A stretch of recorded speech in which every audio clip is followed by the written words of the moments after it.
Boa noite, nobre cainita. É uma honra ter você em meus domínios. Eu sou o Rodrigo Marajá e esse é o Alpha RPG.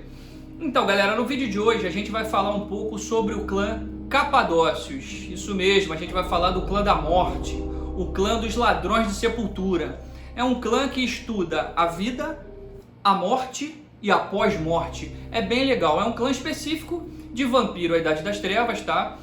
Em Vampiro à Máscara, os Capadócios foram exterminados. A gente vai trazer detalhes de como isso aconteceu, a gente vai falar um pouquinho sobre isso.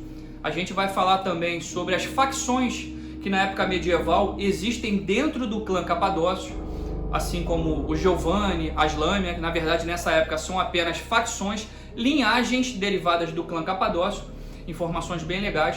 Vamos abordar também o relacionamento do antediluviano Capadócios com Augusto Giovanni, o que foi que aconteceu. Vou trazer algumas informações que estão até disponíveis no livro do clã Capadócios. A gente não vai tão a fundo no livro do clã, a gente vai falar um pouco mais sobre o livro básico, mas eu vou tentar trazer informações sobre como é o abraço, como é que se dá a transformação de um vampiro que se torna membro do clã Capadócio.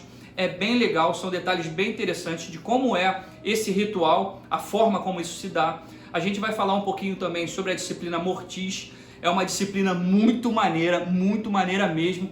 Vale a pena curtir esse vídeo. E vamos trazer também detalhes sobre alguns capadócios bem famosos, bem interessantes nessa época medieval. Tá bom, galera? Então, por favor, já vai deixando seu like aí, se inscreva no canal se ainda não for inscrito e aproveitem bem o vídeo. Tamo junto, um forte abraço. Valeu! Fala, galera! É a hora da gente falar um pouquinho sobre o clã Capadócios. Conhecidos como o clã da morte, esses vampiros são evitados até mesmo por vampiros de outros clãs, devido aos seus interesses macabros e bizarros em busca pelos segredos da vida, da morte e o que está além da morte. Na sociedade cainita, quando vampiros de outros clãs se relacionam com vampiros do clã Capadócios, geralmente os Capadócios preenchem o papel de conselheiros dos príncipes e são muito respeitados por seu discernimento e sabedoria. Já que os Capadócios não se interessam por poderes mundanos, é muito comum ver a aliança com, por exemplo, com os Ventrue, que proporcionam, de certa forma, um lugar seguro para o tal Capadócio seguir com seus experimentos em troca de sábios conselhos. O centro de poder dos Capadócios fica na Turquia e o clã recentemente, na Idade Média, abraçou uma cabala de necromantes para aprofundar ainda mais o seu conhecimento nos estudos dos mortos.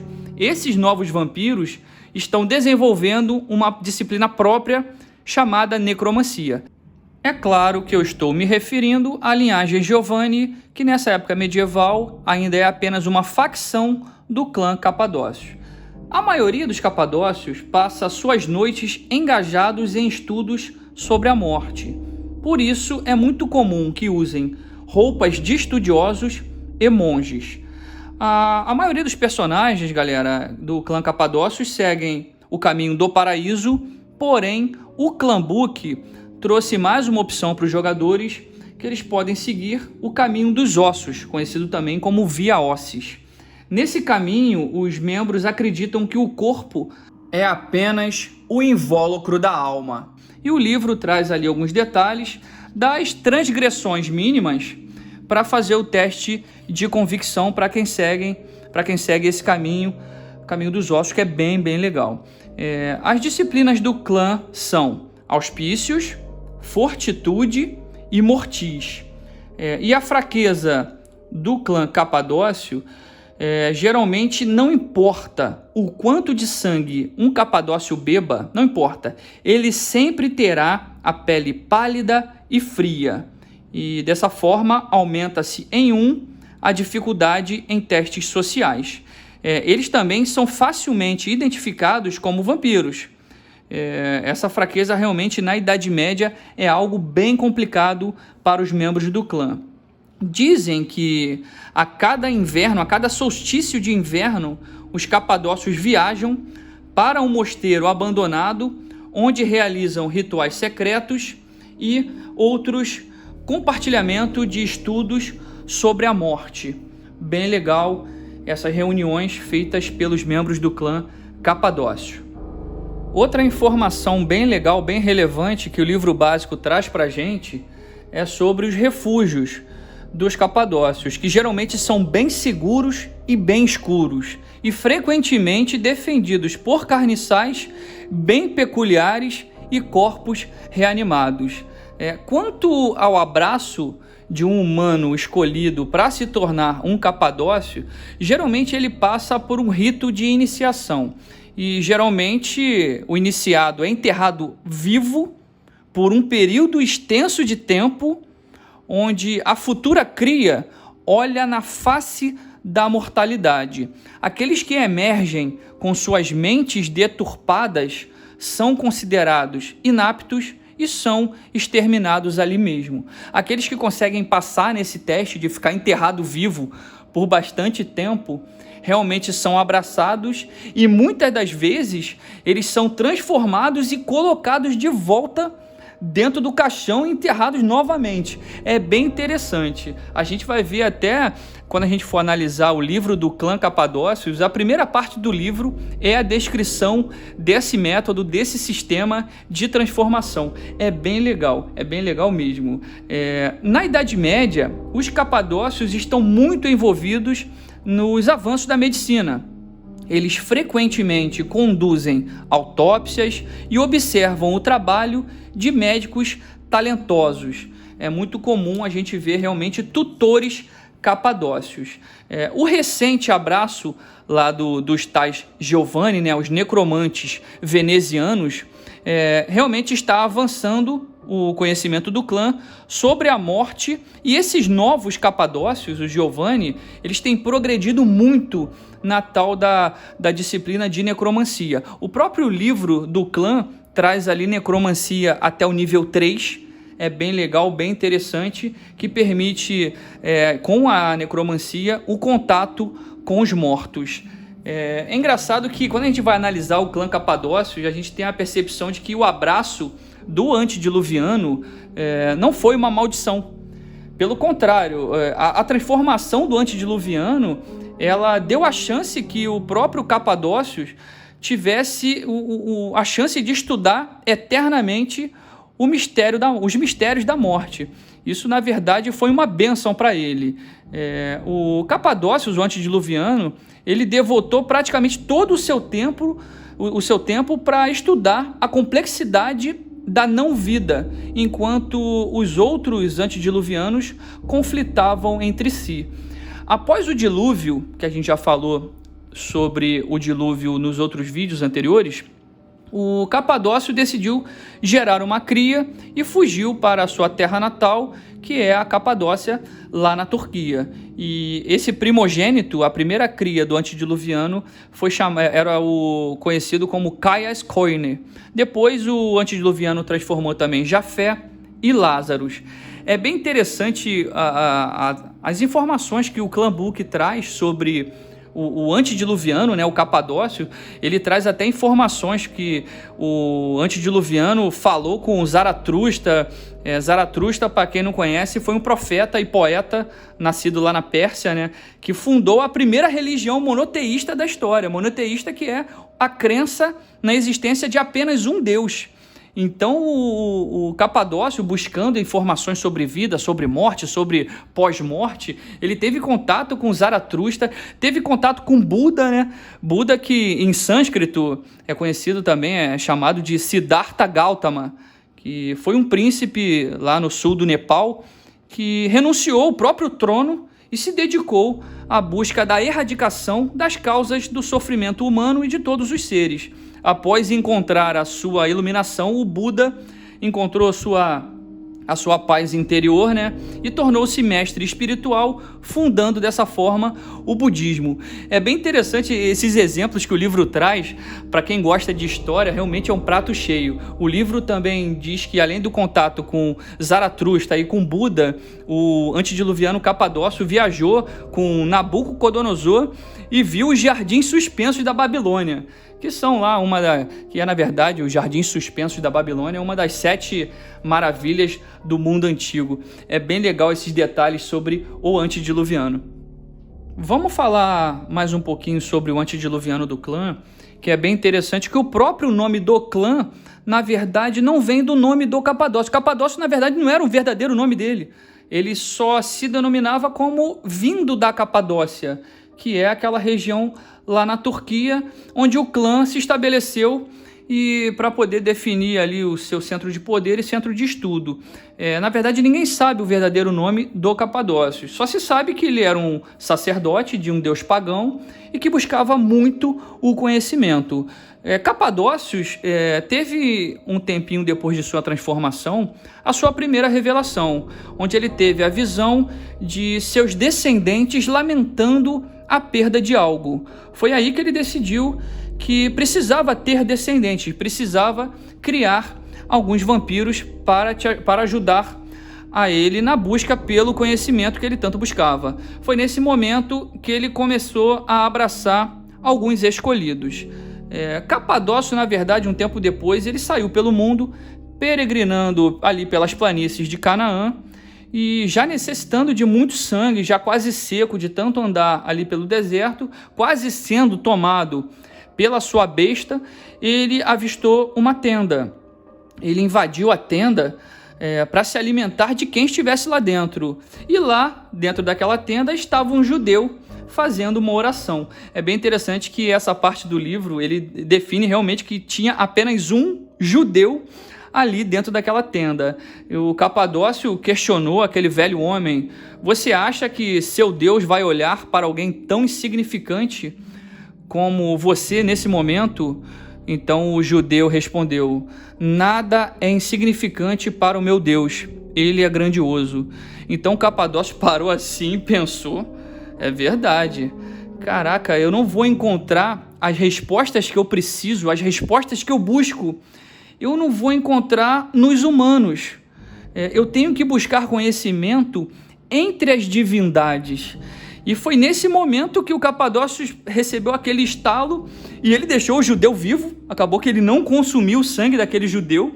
Não sei se a oração do judeu o ajudou de certa forma, mas de qualquer forma o Capadócio ali partiu e ele, nesse momento, voltou e ele tomou o mosteiro lá no Monte Hersais, matando todos que estavam lá dentro daquele mosteiro. Na verdade, eram 400 humanos, só tinha um vampiro lá dentro, e ele matou os 400 monges que viviam nesse mosteiro e afixou lá no topo do monte, bem próximo dos céus, a base de estudo do clã.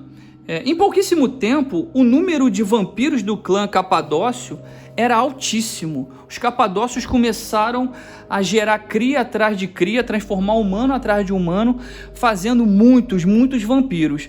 E num determinado momento, o antediluviano caiu em si e percebeu que o número de vampiros do clã tinha ultrapassado e muito a quantidade normal aceitável. E aí foi nesse momento que o Capadócios convocou todos os membros do clã espalhados pelo mundo para uma reunião numa cidade subterrânea ali em Caimacle, onde ele realizou o tão famoso Festim dos Tolos. Ele teve a ajuda de Caias e Jafé para reunir toda essa galera. Para vocês terem uma ideia, galera, lá em Caimacle, no labirinto, cabiam em torno de 15 mil vampiros.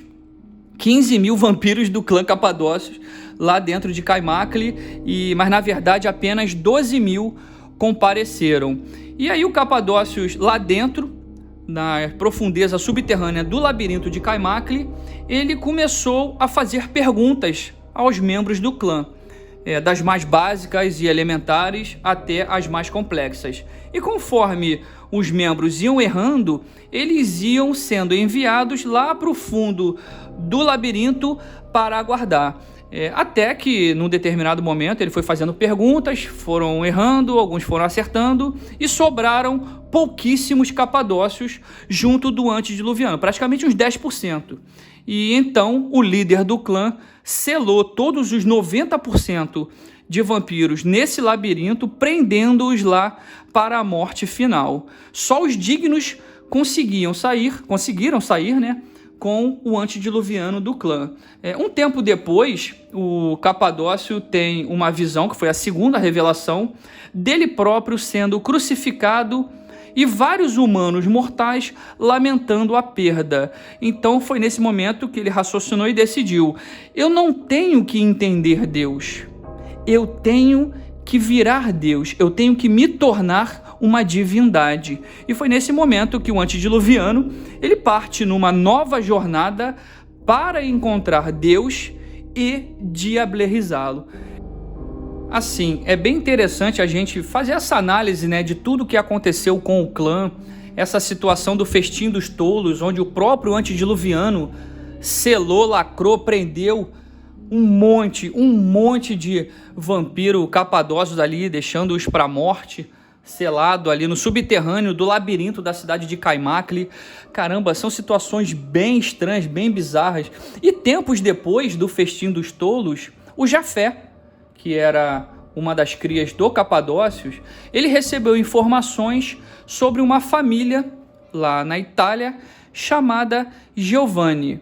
E analisando o perfil desses necromantes, dessa cabala de necromantes, o Jafé achou que seria imprescindível ao clã Capadócios esse conhecimento sobre os espíritos, coisa que até então os Capadócios não tinham. Eles tinham realmente poderes sobre a morte. A própria disciplina Mortis, ela não foca em situações espirituais, apenas em reanimação de cadáveres, e os necromantes Giovanni seriam realmente uma ótima aquisição para o clã.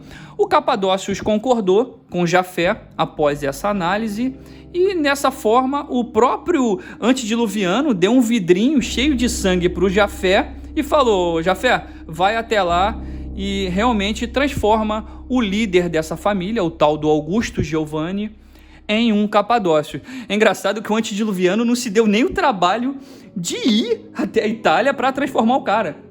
Foi Jafé que drenou todo o sangue do Augustus e depois de posse de um potinho do sangue do antediluviano, deu para que Augusto bebesse.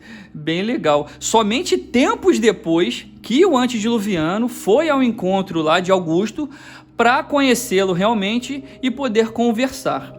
Após essa conversa, um tempo depois, Capadócios e Jafé, eles decidiram entrar em torpor voluntário. Eles decidiram se retirar das decisões principais e da liderança do clã, deixando para Augusto Giovanni todo o poder, deixando Augustus como líder, já que Lázaros, que era também uma das crias bem famosas do Capadócio, o Lázaros estava em viagem pelo Egito, onde o Lázaros tentava descobrir os segredos da morte segundo os egípcios. E essas informações eram de posse, nessa época, dos seguidores de Sete, que controlavam aquela região ali do Egito.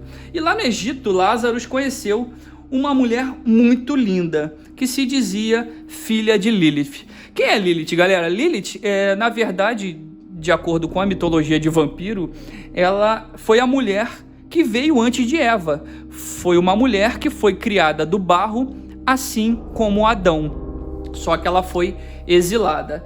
Então, essa linda mulher que se dizia filha de Lilith se chamava Lâmia. E Lázaro ficou encantado, ficou maravilhado com a beleza dessa mulher e decidiu abraçar essa sacerdotisa. Durante a transformação, a Lâmia, ela recebeu uma revelação da própria Lilith. E ao abrir os olhos, já transformada em vampira, ela foi até Lázaros, vagarosamente, chegou no pé do ouvido de Lázaros e disse algo. Aquelas palavras ditas por Lâmia, que na verdade ninguém sabe o que foi, é bem legal essa parte, simplesmente fez com que Lázaros, um vampiro de 4ª geração, cria direta do antediluviano, fosse embora na hora e nunca retornasse para interferir nos assuntos da sua cria. Foi dessa forma que surgiu a linhagem Lâmia, desenvolvendo a própria disciplina e com um defeito de linhagem bem específico, que era ter a mordida. Toda vez que uma lâmina morde alguém para sugar o sangue, ela acaba transmitindo e propagando doenças. Dizem até que na verdade foram as lâminas que propagaram a peste negra na Idade Média. Mas voltando ao assunto ali, no momento em que o Augusto Giovanni ficou como líder do clã, ficou à frente do clã, devido a Jafé, Caias e o próprio antediluviano entrarem em torpor, o Augusto ficou de frente no clã, ficou como líder do clã, e o Capadócio teve mais uma visão. Ele se viu pegando fogo e suas crias também, após serem consumidos pelas chamas. Ele viu saindo um brilho dessas cinzas, ele acabou se tornando cinzas, queimou tudo, e subiu um brilho dessas cinzas até os céus. Ali ele teve a certeza que o clã estava destinado à completa destruição. É bem interessante essas revelações que o antediluviano teve, são bem interessantes. O próprio Augusto, tá, galera? Ele foi abraçado ali no ano de 1005, mas ele só diablerizou o Capadócio ali bem tempo depois, em 1444. E ele também diablerizou, tá, a própria Lâmia, que era a líder lá daquela linhagem. Assim, galera, existe um consenso entre os jogadores de Vampiro que, na verdade, o antediluviano ele deixou que Augusto Giovanni o diablerizasse. Por isso que essa visão dele em chamas e depois de se tornar cinzas, se tornar uma estrela, um brilho que ascendia até o céu, na verdade significava que Augusto Giovanni, matando o Capadócio, diablerizando ele, fez com que dessa forma, o Capadócio acreditava que dessa forma ele poderia ir até o céu e executar o plano de diablerizar o próprio Deus. A maioria das pessoas entendem dessa forma. Voltando um pouquinho, galera, a falar da tal da reunião do Festim dos Tolos, o livro traz uns detalhes que alguns vampiros não compareceram ao Festim dos Tolos. Eles não responderam ao chamado do antediluviano. E esses vampiros do clã Capadócios que não compareceram ao Festim dos Tolos, eles são chamados Infitiores. Tá? São conhecidos como Infitiores. Bem legal. No clã, existem, como nós falamos anteriormente, algumas facções. A gente já falou sobre o Giovanni, que são os adeptos ali da arte da necromancia. A gente falou também das Lâmia, que são mulheres, na maioria das vezes, que agem como segurança dos membros do clã Capadócio. São mulheres guerreiras, paladinas. A gente tem também os escatologistas, que é uma facção que apoia a heresia cainita. A gente tem a convenção ciclópica, que querem magia, na verdade. Eles gostam de se aliar aos Tremere em busca de magia. E a gente tem os transcendentais, que estudam os mortos sem descanso, né, que são aquelas chamadas aparições, né, do jogo Wraith, e se associam a essas almas condenadas, e fazem também, na maioria das vezes, parte da Manus Nigrum. São algumas características também dessas outras facções do clã Capadócio. Falando um pouquinho sobre a disciplina Mortis, que eu, particularmente, eu acho ela muito legal. Pra vocês terem uma ideia, o nível 1 de Mortis, a disciplina permite que o vampiro, ou um alvo escolhido do vampiro, assuma a fisionomia de morto. A pele torna-se esticada e pálida e as articulações ficam rígidas e duras. Bem legal. Às vezes, assumir a aparência de cadáver pode ser bem útil durante o jogo.